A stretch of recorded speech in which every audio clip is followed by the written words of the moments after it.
My name is Giovanna Berganza. I'm a senior research analyst at the United Hospital Fund's Medicaid Institute. I have the pleasure of introducing our first panel. We'll welcome our panelists to the stage. This session will be called Medicaid at 60, a look back and ahead. This session will be moderated by Robin Rudowitz. Robin is the Vice President and Director of the Program on Medicaid and the Uninsured at KFF, where she oversees all work on Medicaid, the Children's Health Insurance Program, and low-income populations. Throughout her career, Robin has worked on budget and health policy issues in various government agencies, including the Office of Legislation at CMS, the Office of the Chief Financial Officer for the District of Columbia, and the Congressional Budget Office, and the Ways and Means Committee for the New York State Assembly. A reminder that full speaker bios can be found on our website. I will now turn it over to Robin to dive into this important discussion with our esteemed panelists.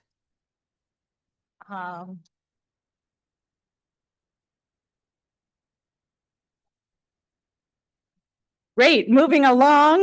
Thank you so much for the introduction and for inviting me to be here. I'm so excited to be here on this day with this amazing panel. I have my roots in New York State legislature after grad school, so I'm even more delighted to be back, I feel like, in my roots. So I wanted to start with, so KFF, like UHF, we are changed our name to KFF because we are not at all affiliated with Kaiser Permanente. We have no family members on our board, and we are actually not a foundation.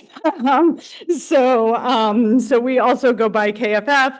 We are a nonpartisan, nonprofit organization that focuses on health policy, polling, and journalism.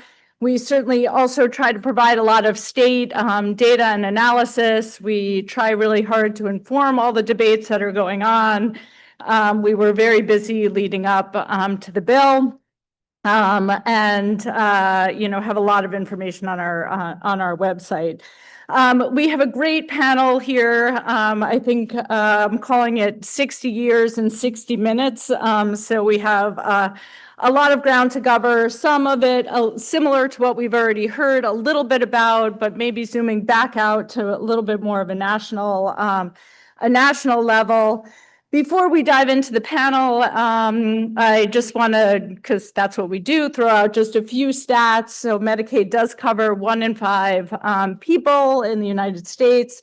It represents $1 in $5, so it's a huge piece of the overall healthcare system. But I also wanted to share a little bit of our polling numbers. So I think some things that people don't fully appreciate, but when we do our polling, 50%, so half of all Americans say that they have some connection to this program. That means they themselves or a family member have been covered or affected by the program at some point. And that goes up to 2/3 of people when you ask them about a close friend or family member or a close friend or so this huge reach of this program and has really continued to have very high favorability ratings. Vast majority of people say that this program is important for them and their communities as well.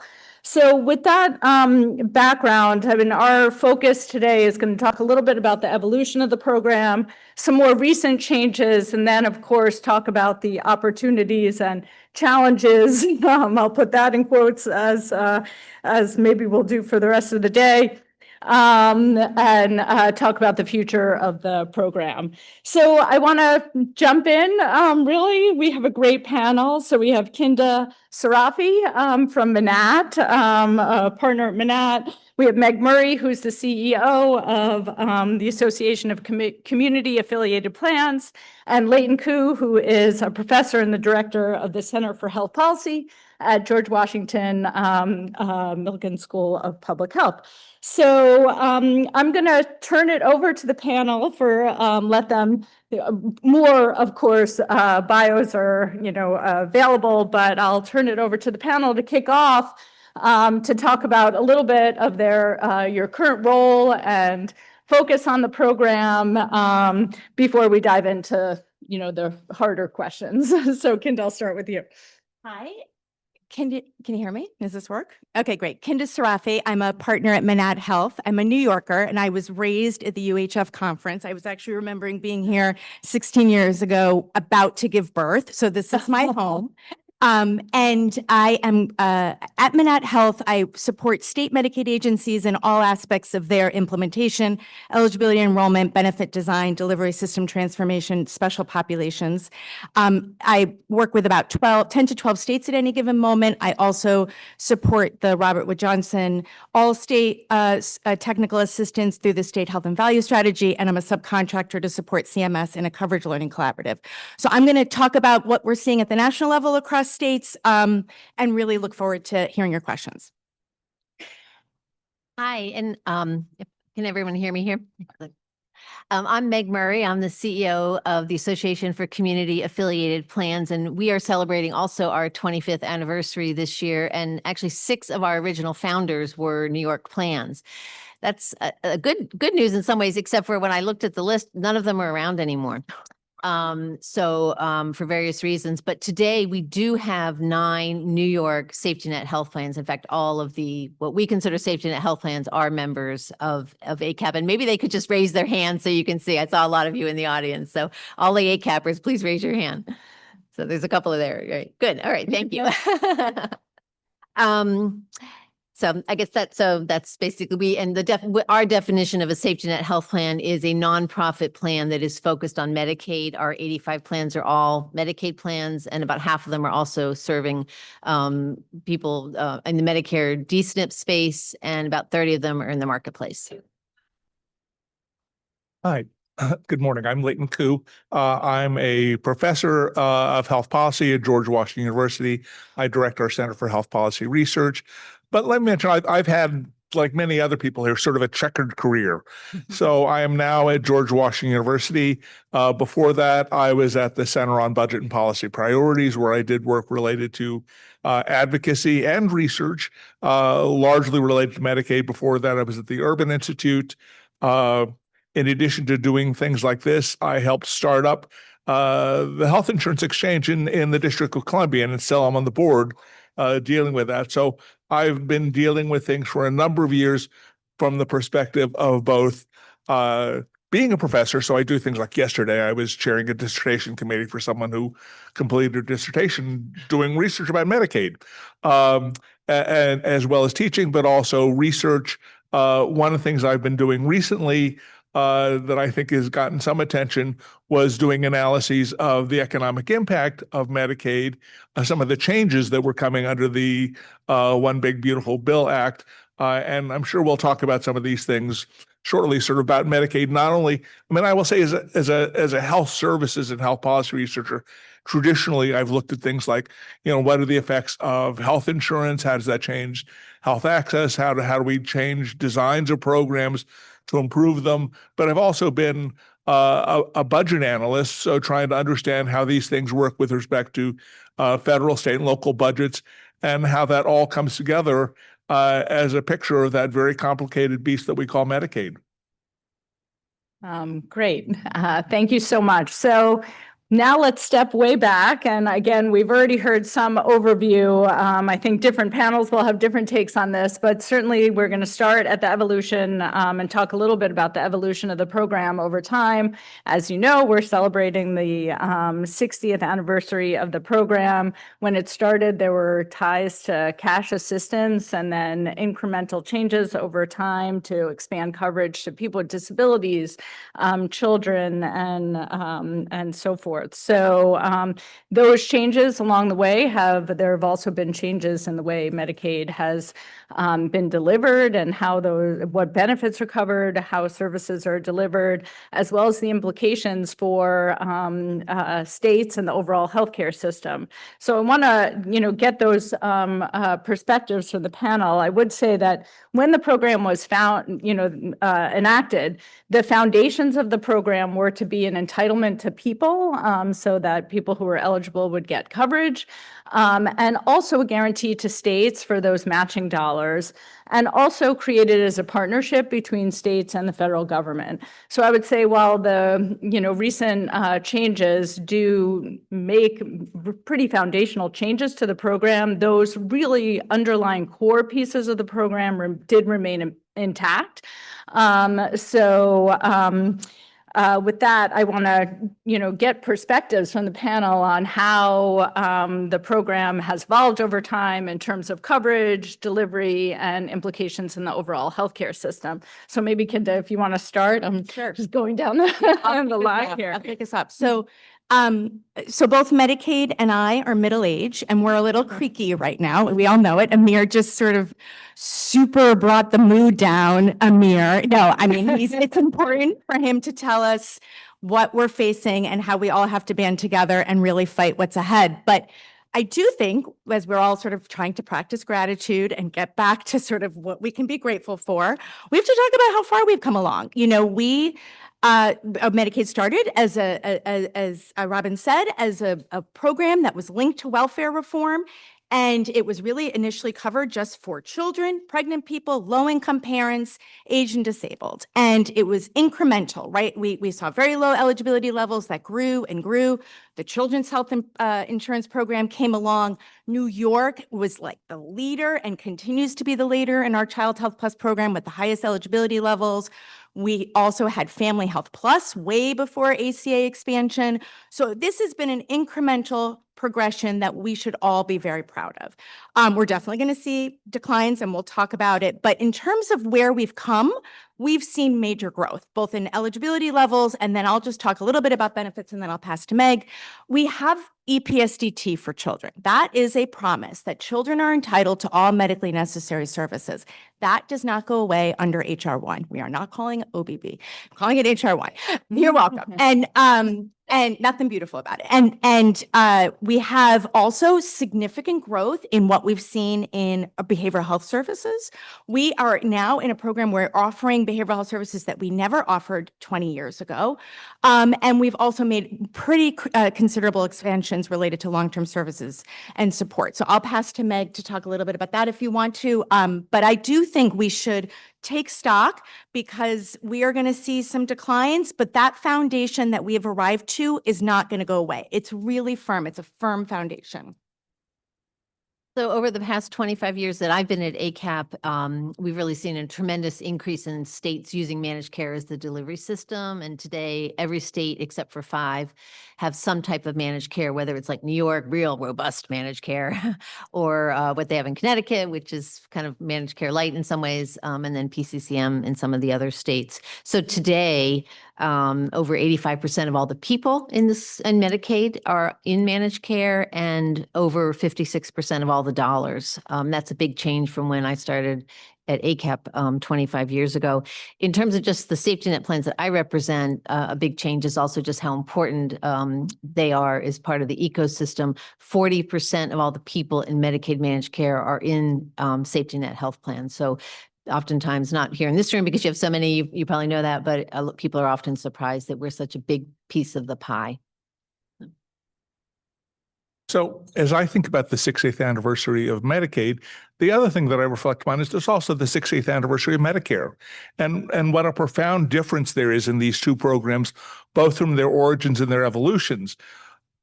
On the good side for Medicare, Medicare remains close to universally popular. I won't say who knows what universal means these days, but has remained such that it's still considered a third rail, whereas in politics, whereas Medicaid clearly became the big target in the budget legislation this year. So there's been a difference all along. On the other hand, we've seen where Medicare started out relatively large, there have been relatively minor changes to it over the years. There have been lots of technical changes, but the general shape, the general universality of the program, the general coverage of the benefits has remained relatively similar. Whereas in contrast, by Medicaid, we've seen Medicaid cover benefits that Medicare did not: prescription drugs, long-term care, vision, and dental services. And again, it varies somewhat from population to population, mental health benefits, things that Medicare didn't. And it was because Medicaid had to do those things, because Medicaid was serving the neediest populations.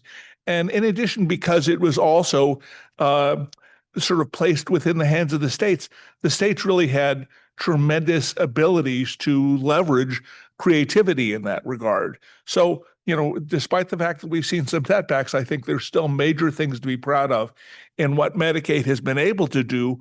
I just wish that it had attained some of that sort of strong sense of popularity, and it's getting there. As Robin mentioned, Medicaid is polling well today. So many people realize it's important. It is unfortunate that it became a political touchstone this past year. One of the things I'm supposed to talk about sort of again is the economic benefits. Medicaid, as it's grown, that's been both its virtue and its curse. On one hand, because it is a program that is shared by both the federal government and states, both the federal government and the states often sort of say, gee, it's costing us too much. This cost growth is hurting us, is creating considerable problems. What hopefully some of the work that I've tried to do emphasizes is there are also tremendous benefits. So Medicaid right now is bringing around $600 billion in federal funds to states. And the net result of that is there's a multiplier effect. So not only does it fund hospitals, doctors' clinics, pharmacies, nursing homes, et cetera, but it generates economic value. And in fact, the economic value that it creates within the states is considerably more than the cost of the federal funds. So there is this huge federal benefit. So it is, once again, that's both its curse and its benefit. It is the largest grant to states. On one hand, that means that states need to be very careful and creative in how they think about sort of dealing with the Medicaid program. And I will say New York is a state that has usually been very thoughtful about how can they sort of take advantage of and leverage the structure of the financing of Medicaid as an entitlement that it has. But it also means, as Amir was just talking before, there are some serious issues that are coming up that are going to have to be dealt with. So as we talk about these things, it's important to recognize, I think, not only some of the amazing things that Medicaid has done over time, and we are about to see, or we are already seeing, some serious setbacks. And for those of you who are engaged in the actual design and implementation of Medicaid programs, you're going to be busy over the next few years. But in addition, there really are these amazing benefits both to the beneficiaries, to the healthcare providers, and to the state economies in general. So, Medicaid has really been an economic engine that has helped, and it's important to remember that, and to remember that's another of the reasons that we want to be consistent in our defense of Medicaid. Yeah, thanks so much. I think that's a great overview, and I like the economic engine. I mean, Medicaid has also been referred to as the workhorse in the healthcare system because it is doing a lot of things that other payers can't and don't do in terms of benefits. And also, I think folks mentioned helping the Medicare program work. And I know Amir covered many of those aspects. Without Medicaid, many low-income individuals who are on Medicare wouldn't be able to afford their premiums and cost sharing. So has many, many roles in the healthcare system. So I think we stopped the discussion just a little bit short of some more recent changes and want to really hone in on, before we get to the most recent changes, talk about what it meant for the enactment of the Affordable Care Act. That was clearly major changes for the Medicaid program. There have also been changes through waivers. I don't think, including New York, you can really talk about the program without talking about its role in trying to address social determinants of health. So I want to, talk a little bit about some of those more, relatively recent changes in the program and what that has meant for coverage and delivery and state activity. So again, I guess we could just go down the road. When I was at at the Children's Defense Fund in New York. I was working under the Bush administration, and I thought it was so bad. Who knew that, like, where we could go? But then in 2010, we had the Affordable Care Act that was passed, and it was literally a game changer. And I think if you are younger in your professional career, and this is all that you know, you kind of think like this is all you know. But 15 years ago, we didn't have any of what we have in terms of the broad swaths of coverage opportunities. So we had Medicaid expansion. In New York, you then expanded it to the essential plan, essential health plan. We had most states opting to go into Medicaid expansion across the country. And then there was a group of red states that were held out, but then came along: Arkansas, New Hampshire, Montana, Missouri, Maine. They sort of came along and joined into the expansion universe. And then, of course, we have the marketplace. We have advanced premium tax credits and cost sharing reductions. So it was sort of like this coverage game changer. And then within that, in 2012, there were all these regulations that changed the way people apply for coverage. So again, 15 years ago, you might have been an advocate who was helping someone collect all their paperwork in their manila envelope and submitting it in person to the local district. That changed. Now we have a single streamlined application. People attest to eligibility. We verify against available data sources. We only collect documentation as a last resort if it's required federally. And that has moved the needle in terms of making it easier for people to enroll in coverage. Then we had ex parte renewal, it's anchored in, we renew coverage based on data. We don't require people to submit documentation. We try not to touch people so they can have continuity of coverage. All of this, I think, we take for granted, but that's the law of the land right now. There's no intent to change that. And that's going to be what we're going to anchor into as we head into what we have to implement in the future. We have to remember what we have as the foundation and build upon that. So that's sort of number 3, 5, who knows? But I have 2 more things to say. We have 12-month continuous eligibility for children. That is a game changer. That's across the country. New York also submitted and has approval for a waiver for 0 to 6. I'll talk about that in a second, continuous coverage. But we also have postpartum coverage, so up to 12 months continuous. This anchors into what we've learned about continuity of coverage as a result of the COVID-19 pandemic. And so these are also hopefully going to continue. I think from 1115 waiver, and I will then pass, 1115 waivers, there has been incredible innovation. Section 1115 IMD waivers related to behavioral health have really opened up the community-based infrastructure for access to behavioral health services. There have been reentry initiative waivers with half the country pursuing them. That's trying to improve Medicaid for justice-involved populations. New York has a waiver, but it hasn't moved on that yet, haven't gotten approval. And then social determinants of health. New York has this waiver, and that has really been a monumental change to really understand that there are drivers of health that we could improve if we improve housing and access to food and other important social services. I think from an 1115 waiver perspective, and I believe Amir might have spoken about this, CMS has put out 2 pieces of guidance that put our waiver at risk. One is that you can't fund at the end of the waiver the health-related social needs using DSHB funds, which New York does right now. Number 2, the CMS put out guidance that said for all waivers that have multi-year continuous eligibility like us for 0 to 6, that will sunset when our waiver sunsets.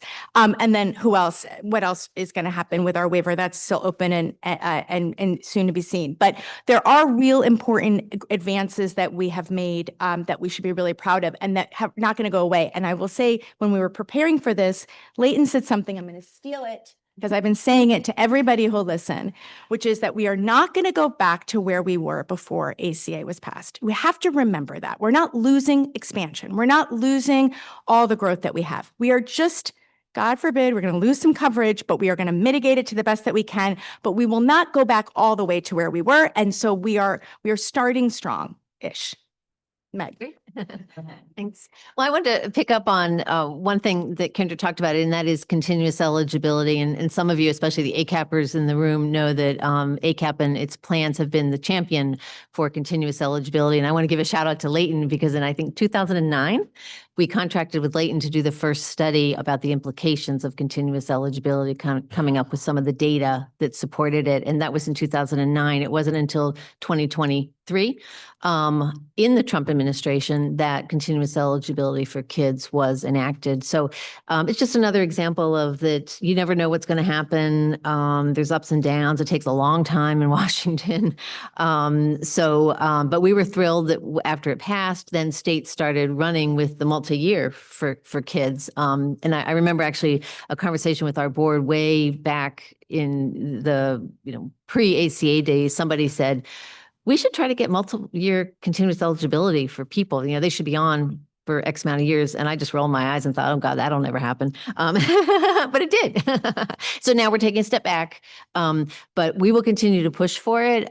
We have bills introduced in the House and the Senate that would require continuous eligibility for adults.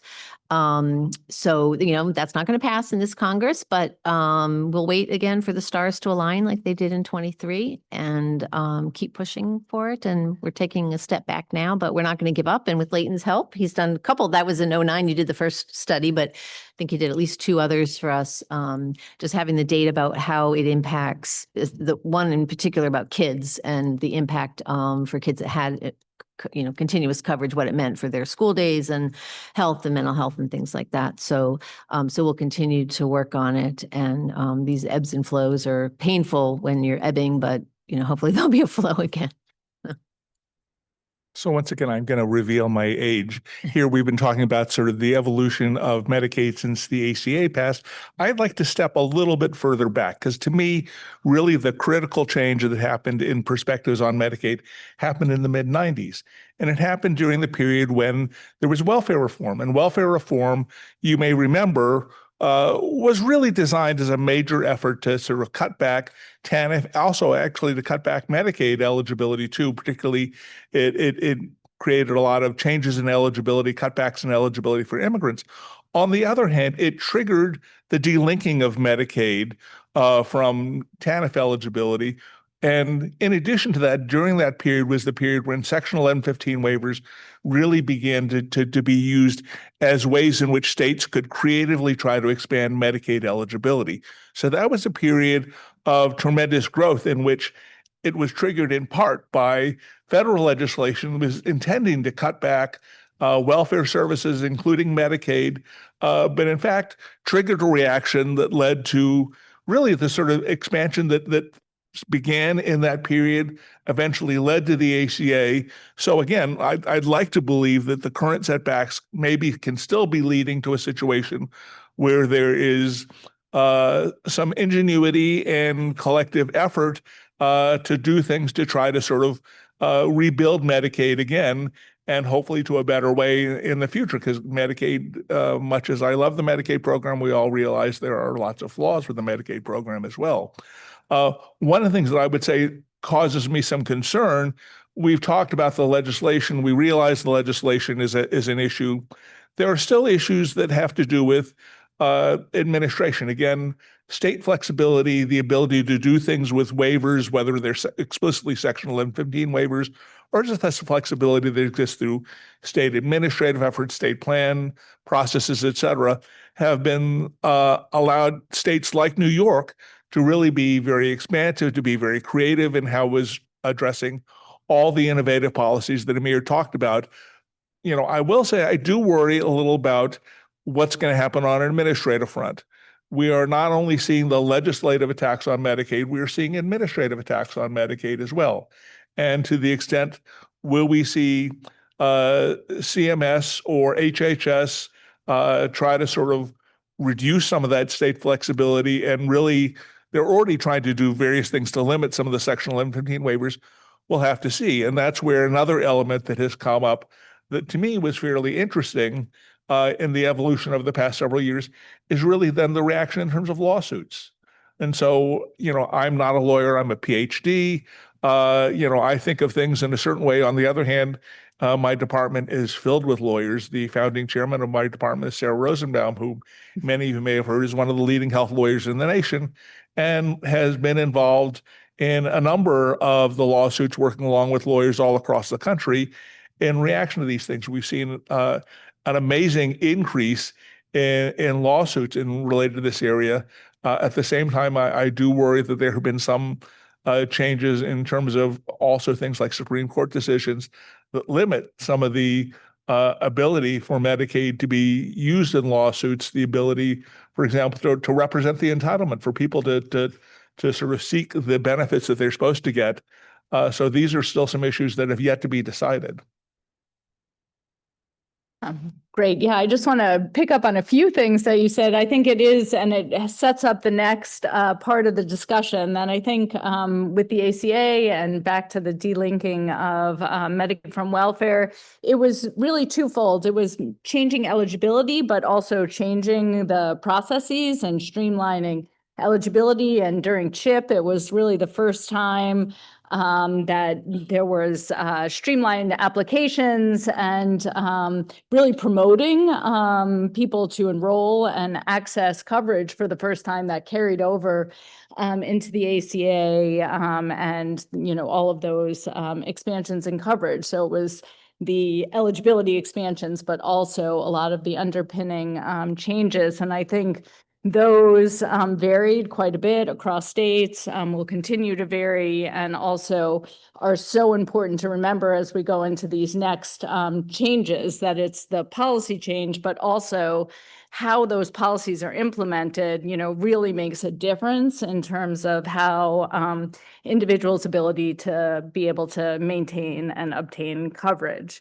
So with that, that leads us, I guess, to this current chapter that we're in terms of recent changes. I think we've heard about them. We're acutely aware of the changes yes, we're still debating about what to call this bill, not OBB, but the reconciliation package, but no one really understands what that is. So I guess HR 1 is good. I think after years of incremental coverage expansions, this is really the first time that we're seeing retrenchments in both federal financing as well as major rollbacks in coverage. We hit the lowest uninsured rate that the country has ever seen, you know, leading up to this. And I would just say that this whole debate, while there are massive implications for healthcare, this was not a healthcare set up as a healthcare debate. Unlike 2017, when there were direct repeal and replace legislative changes, these changes really affect the Affordable Care Act and that coverage and financing, but they were not discussed really in those terms, but certainly affect the same populations and the same financing sources.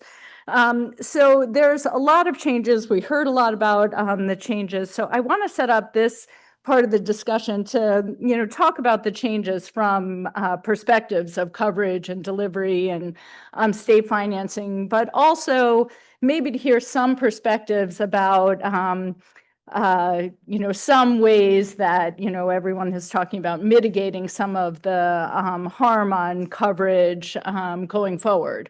So if we could talk about that when we talk about some of the changes. We also talked about what might be forthcoming in terms of guidance. So we might talk a little bit about what might be helpful in terms of what we would like to see from the federal government in terms of upcoming guidance. There are many changes that have some flexibility for states, but also a lot of latitude for the federal government to, you know, implement things like the Rural Health Fund and guidance on implementing work requirements. So I will turn it back over to the panel. I don't know if you want to start on the opposite side. If Leighton, you want to start this time? Gee, I wasn't expecting. I thought I didn't go the usual way, so I thought I was on a break. So let's talk about the eligibility and enrollment changes. So first, we all know, we all have been spending the last 6 months talking about why work requirements is not going to work. It's a reporting administrative requirement that's going to no doubtedly result in coverage loss.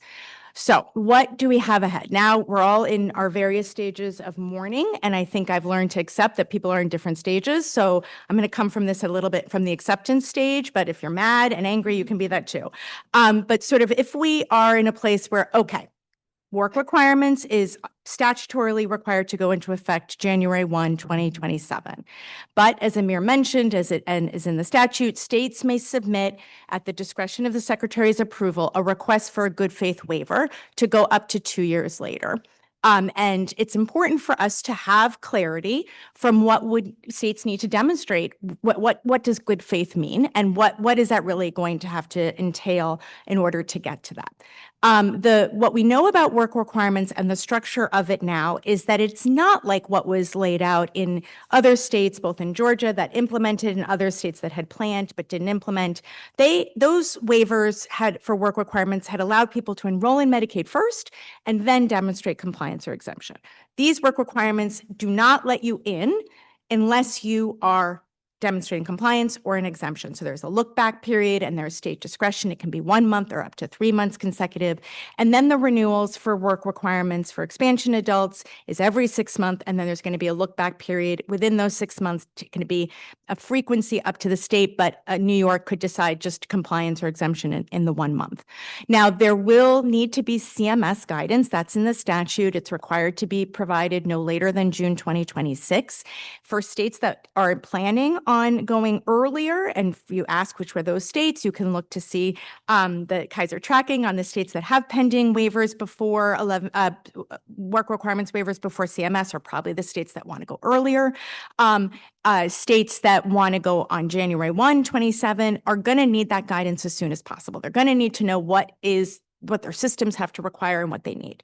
And so as Amir said, he's going to want to pursue a good faith waiver. That makes sense. We know just sort of standard, even the most basic type of delivery system transformations must take at least 18 months at a minimum. And this is not a standard one. This requires significant operational changes. It requires significant IT system changes, business rules development, eligibility and workforce training, policy guidance, consumer notices, and consumer outreach and engagement. And to the extent we engage in managed care plans, we're going to have to do contract changes to see the role the plans can play. So this is a massive change that's going to require time. And so it'll be really important to get as much guidance as we can as soon as we can.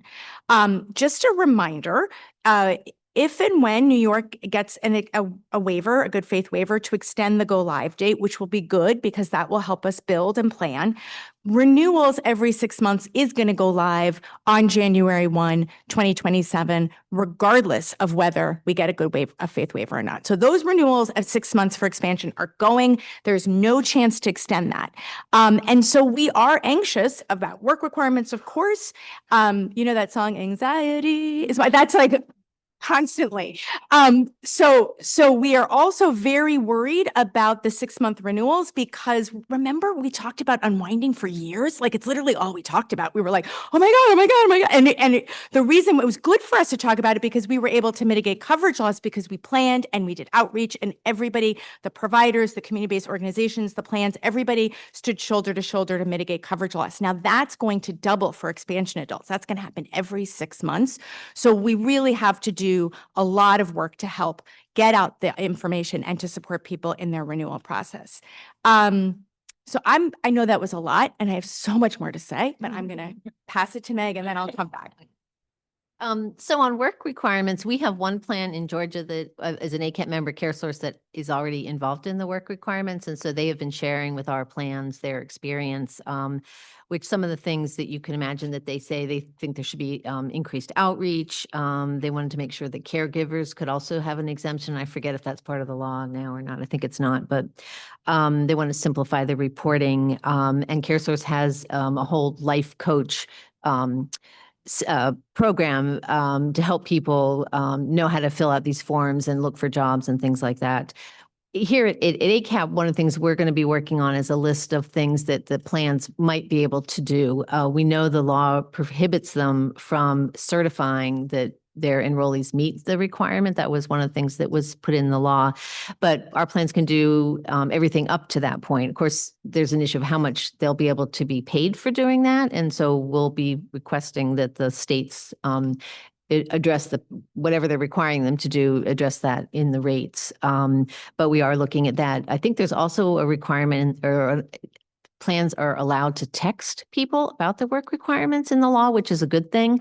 We've been pushing for plans to be able to text for a long time, and under the unwinding, they were allowed to do it for outreach for enrollment. We'd like to see it for care management, all sorts of things, but the fact that it's in there for the work requirements is also very helpful. So we know that our plans will be doing that because they had asked for that. So we will be working on this issue about, and all sorts of things plans can do, and you'll be able to see that on our website at some point.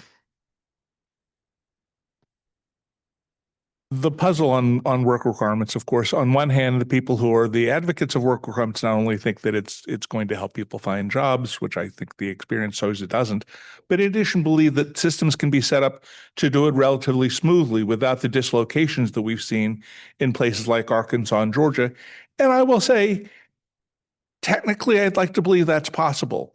And that's where I'd be interested in hearing, what sort of innovations, again, I think as Kinda and Meg pointed out, the experience with unwinding helps somewhat in the sense that people became more aware that it was necessary to develop that sort of warm touch experience, to remain in contact with beneficiaries. So they were aware that they were in the program, so there were ways to contact them and to remain informed. Some of the other technical innovations, can we get up IT systems that smoothly recognize who has various exempting conditions, what are the work experience of that? That remains to be seen. The experience is not great. And again, we've seen some really bad examples. Once again, I'd like to believe that even if things are sort of rocky at the beginning, that they can get better over time. I mean, certainly that's the other thing we've seen. Systems learn.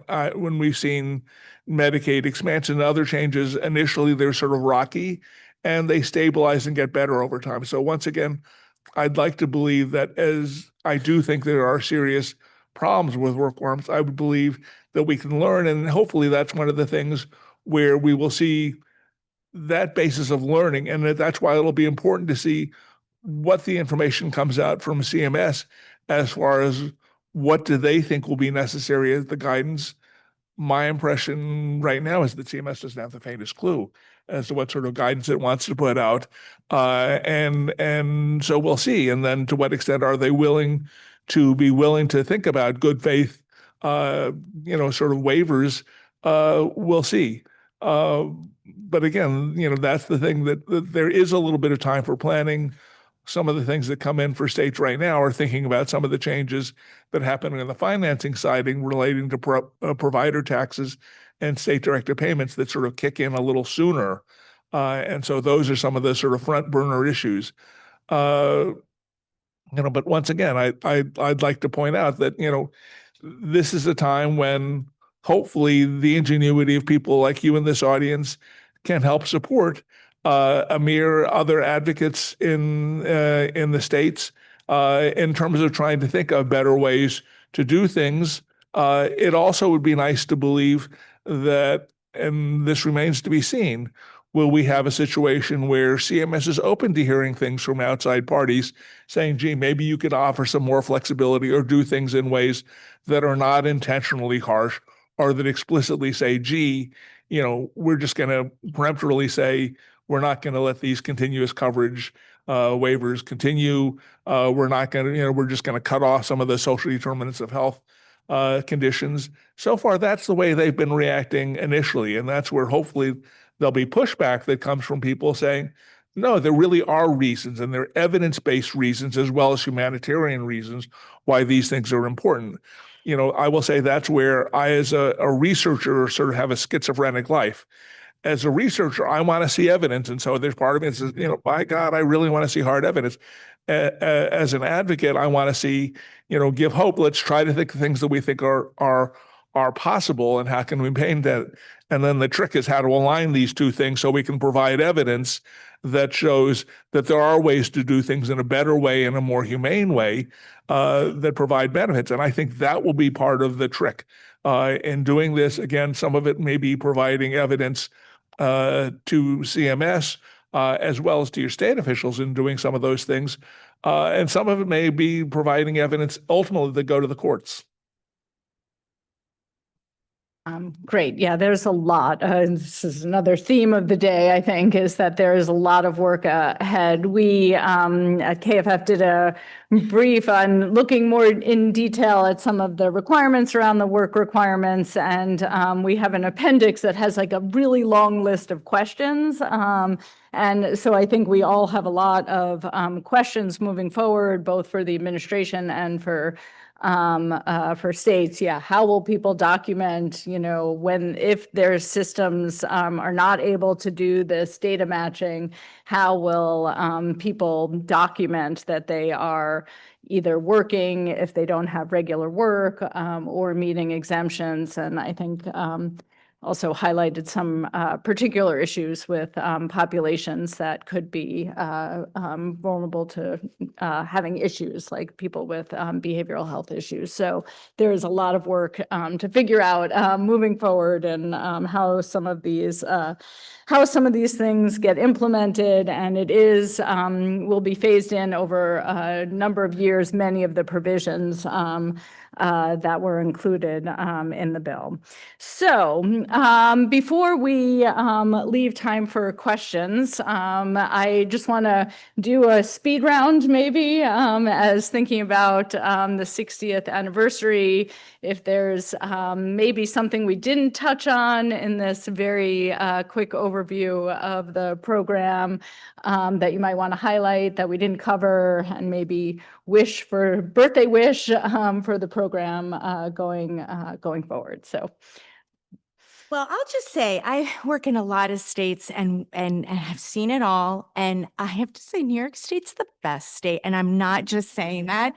No, I'm not. You have just a tremendous leadership at the highest levels. You have such strong advocacy. You have really strong managed care plans that are committed, and your providers and your community-based organizations. You can see it by what happened with unwinding. You did not lose as much coverage as you could have because everybody banded together. And so my hope for New York is just to keep doing this. Let's not turn on each other. Let's just be really supportive and get through this together, because this is a pendulum and we are going to get through it. And I would say that last year we put out a paper in advance of the birthday, but it's called Medicaid at 60. And so I wanted to just talk about a couple of things that were in there. So it was looking at some of the things. This is, of course, before the election, before all these changes. So it was very hopeful. But in there, we did talk about the need for more coverage, and particularly continuous eligibility for adults and for multi-year for kids and postpartum women. We also talked about the need for stable funding. Luckily, we didn't go down the block grant route or the per capita cap, so that was a win. We did call for counter-cyclical FMAP, and at some point that will come back. Obviously, we're not going to be pushing that now, and then just improving care. So continuing to have payment coverage for the health-related social needs, making sure that those can be counted in the MLR for our plans, so that they get counted when we're looking at the capitation rates. And of course, from ACAP's perspective and the plan's perspective, making sure the rates are actuarially sound. So that was kind of our view, 6 months ago, of what we'd like to see for the 60th anniversary and going forward. And some of these are not ripe for right now, but they will come back, and we'll continue to be pushing them. I'd like to come back to a theme that Amir touched on in his talk, which was there's been a lot of fear, particularly about sort of, expansion adults, and clearly that was a major focus of the bill that just passed. But the thing that is depending on how you want to think of it, the demographic ticking time bomb that continues to go on is we have an aging population that is going more and more disabled, and those are the high cost recipients in Medicaid. And so there has been progress in thinking over time about how to sort of improve care for the disabled and elderly populations, how to improve coordination with Medicare in such a way that it helps make care more affordable, that prevents some of the chronic diseases. And this is where I think Medicaid has some potential ability, not only in explicitly trying to do these things to help deal with the particular cost of the aged and disabled, but also recognizing it because Medicaid is the program that serves people in their middle ages when they are then building the conditions that will lead to disability, that will lead to the problems, the chronic disease that lead to health problems when you're older. And, that's where, to the extent that Medicaid can think about how to improve the care processes, how to improve the care that can help lower costs for the aged and disabled, but also to help set up better health starting in middle ages so that, well, actually optimally beginning all the way from childhood up, but so that we can sort of be trying to sort of reduce that cost curve, because that is one of the big issues that is demographically sort of driving the healthcare system in the U.S. in general that we do need to pay attention to. And that's where, to the extent that people can think of better ways to provide care, to make care affordable. I mean, one of the things that I must admit that I'm mad about in this bill is, there were things that we could do in Medicaid to sort of help curb costs. We do know that we provided better primary care. That saves money in general. We do know that if we did better things in terms of like smoking prevention, if we did better things in terms of trying to help people deal with mental health and substance use problems, that those can help curb some of those high costs. That stuff really just didn't come in to the bill. And so on one hand, that's a gap. On the other hand, to the extent that that leads to the ability to creatively move within Medicaid programs at state and local and at provider-based levels and managed care levels to figure out how to improve these systems, that's where I think we can sort of try to make some of those changes that will hope undergird the system, that provide some of the savings that ultimately speaking people want, and that ultimately provide better care and healthier lives. Great. Well, I could ask many, many more questions, but I'm seeing my time clicker over there, and I want to make sure that we have time for questions from folks out in the and I'm not sure if there are questions that come in online, how to manage this. We can get started with our Q&A. Please line up to the mics, and we'll flash up the QR code so that you can evaluate the sessions. It really helps us plan for future conference topics. We'll take our first question from the audience. Great. Good morning again. Adam Aponte again.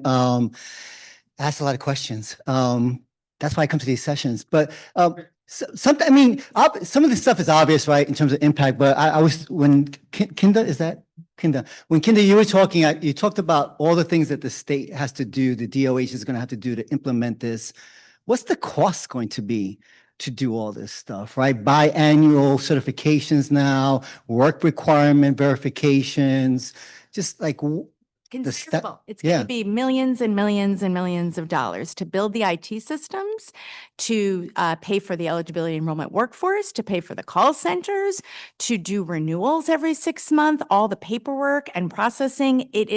We've seen it from Georgia. We've seen it with New Hampshire and Arkansas. The research is there in terms of how expensive it was administratively. It's going to have a considerable cost for the state, which is already strained. Our workforce is already strained. $2.5 billion. That's right. Financing restrained and our workforce is strained for sure. I mean, I'll add, this is one of these things. Administrative costs have always been a problem in state budgets. Getting the sort of wherewithal to sort of increase administrative funding. I'll say one of the things that also makes this tough, and not only all these new costs coming in, but administrative funding in SNAP has just been reduced. The federal government share has been reduced by half.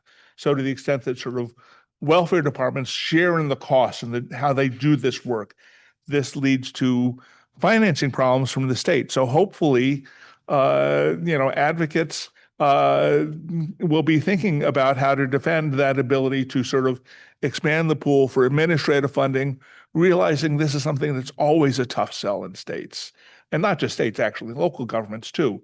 But that will be necessary to make some of these changes. There was some funding that was provided in the bill to help with administrative costs.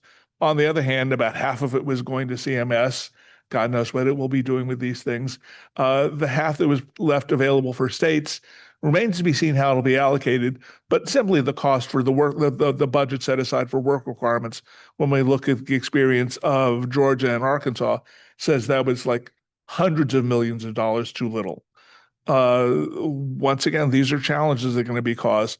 Conceivably, this is also where partnerships with private organizations, et cetera, may be able to help.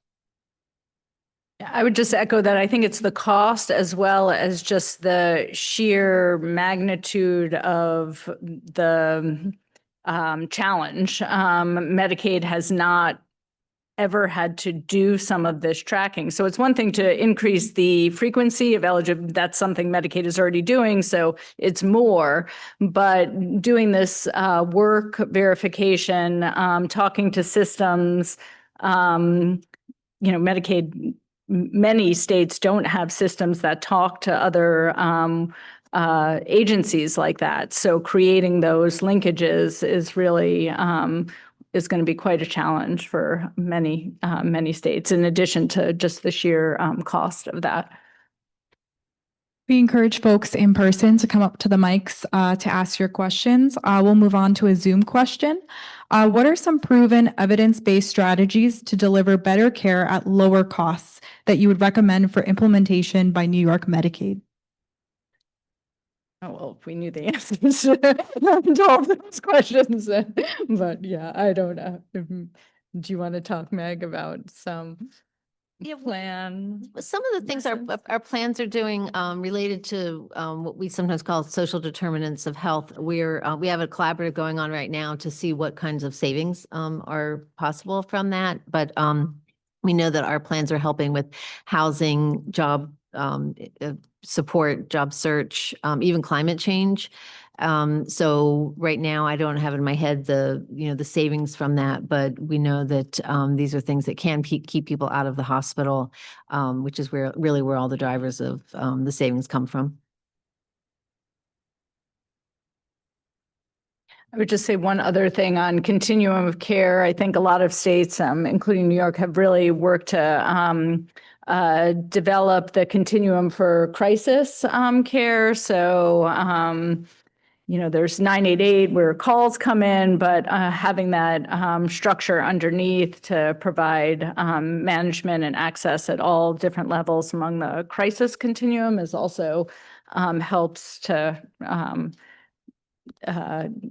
mitigate larger costs later on if people can avoid hospitalization. Kendi, you said something really quickly, so I just want to make sure I did it. No. The continuous coverage, Yeah. 0 to 6. You mentioned a sunset. Was there a date on the sunset? So, yes, thank you. And I'm sorry. I No, it's usually fine. write slow down. All talking. And I didn't this Okay. time. So CMS put out guidance, I think it was 2 weeks ago, and it said for all states that have Section 1115 waivers that include multi-year continuous eligibility or for children or continuous eligibility for adults, that will end when the term of the waiver ends. So when New York's waiver ends, I think it's 2027, is that right?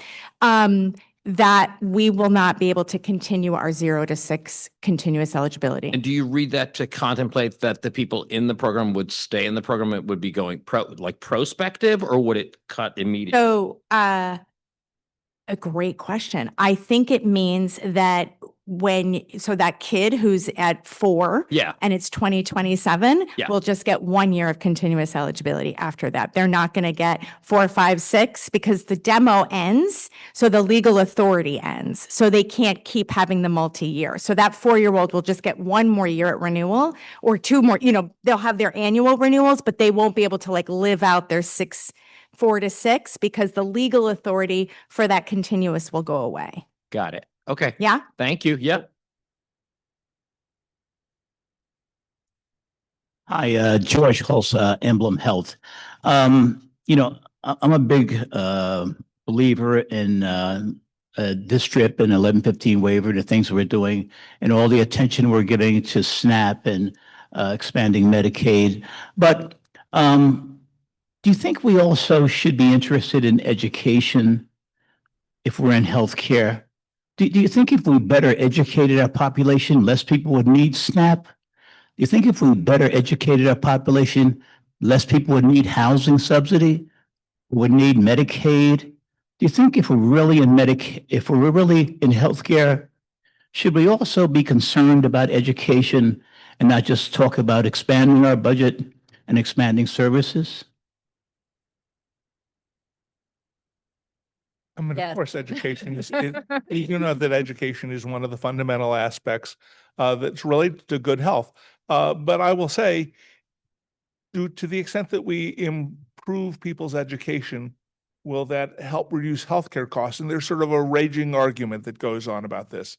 There's some who says people who are better educated tend to lead healthier lives. On the other hand, there's also a lot of data, and I will say I do some of this research all the time, that shows that people who are better educated use much more healthcare, have higher medical expenditures. So there is this funny dilemma.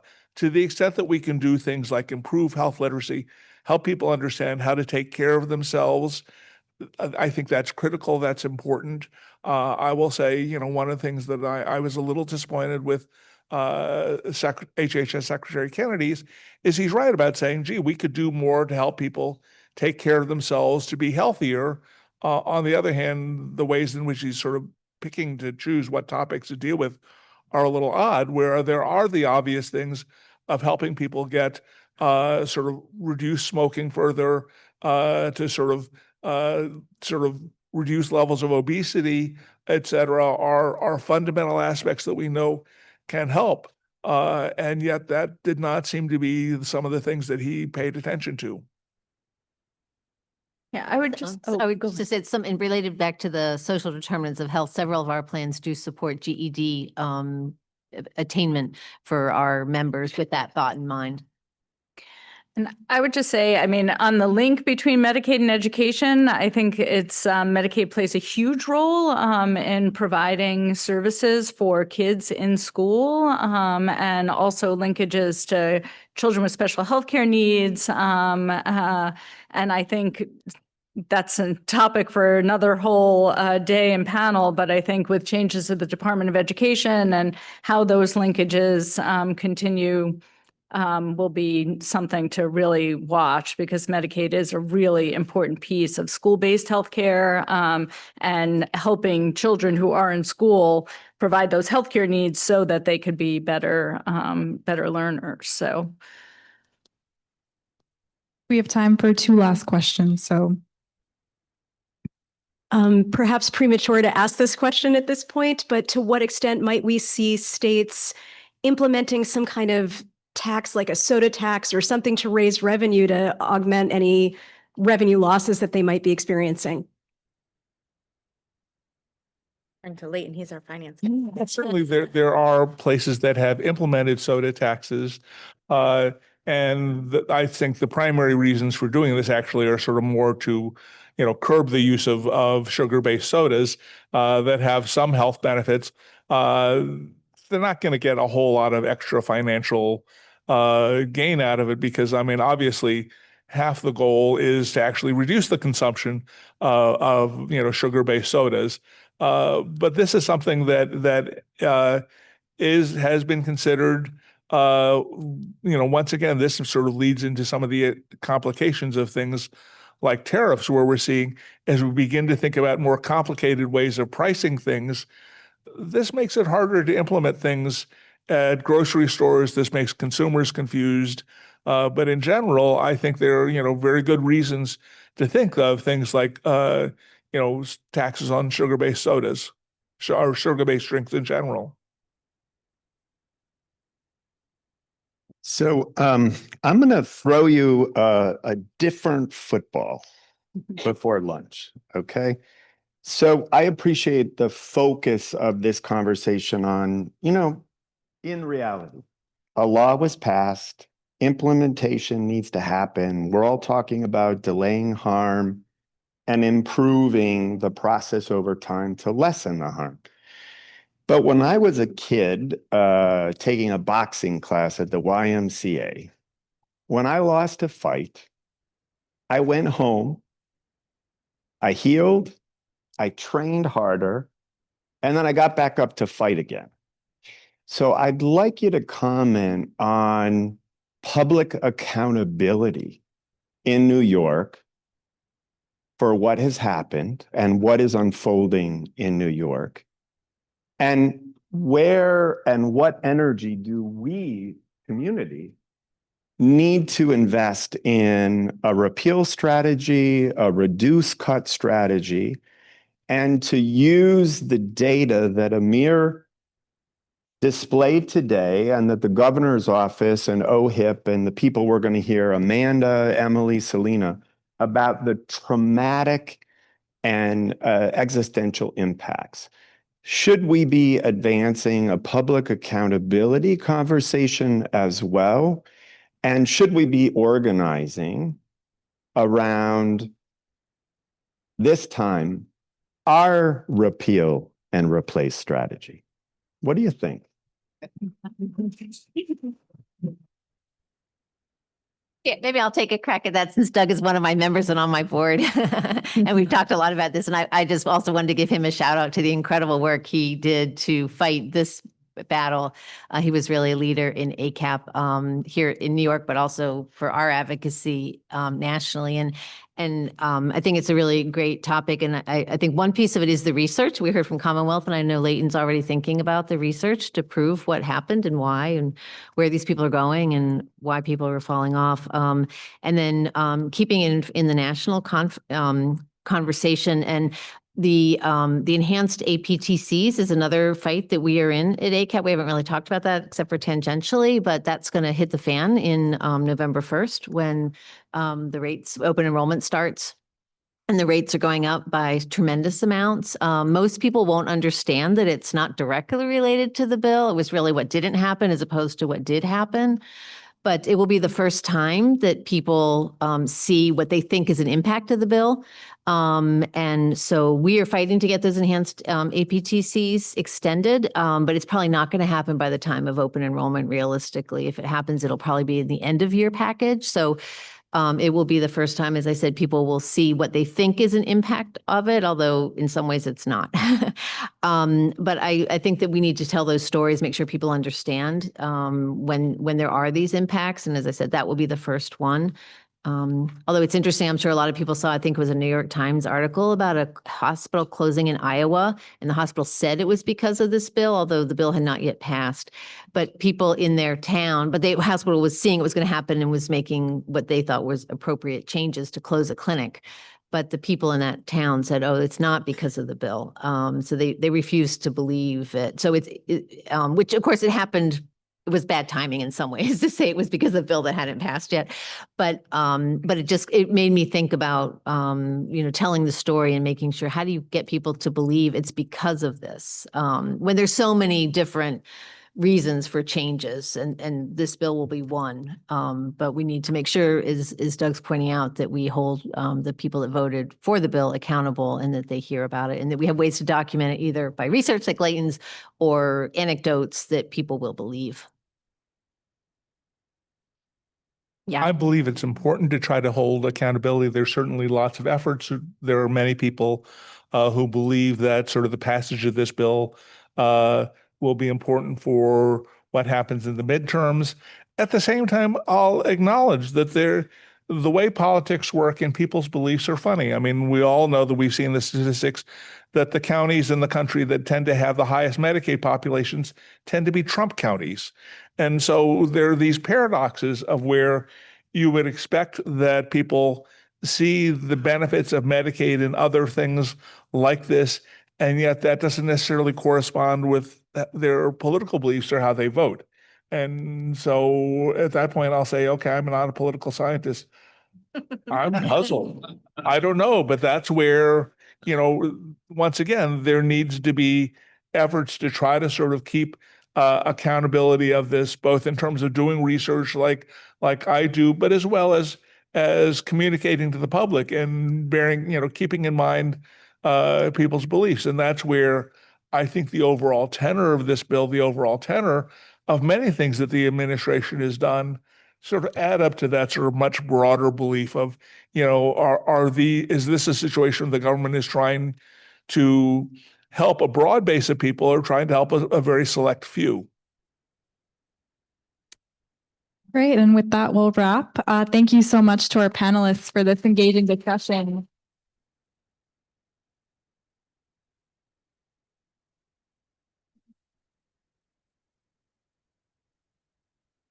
We encourage you again to fill out the evaluation surveys for each session. We will now welcome to the stage Megan Dukoff, who is the Senior Vice President for Product Development and Delivery at Unitas, to say a few words before lunch.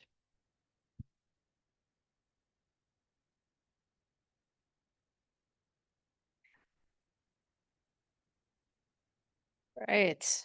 Hello, everyone. I have a friend who's a former theater kid, and he always says, when you're at the podium, you have to eat the mic in order for everyone to hear you. So I'm hoping I'm eating the mic right. Well, thank you. Thank you for having me here today. Thank you to our hosts, United Hospital Fund, and to all of you in the room today. Unitas is also happy to sponsor virtual access to this event, which is now more than ever important for real-time information to be available to anyone. And so also thank you to our guests who are on the Zoom today as well.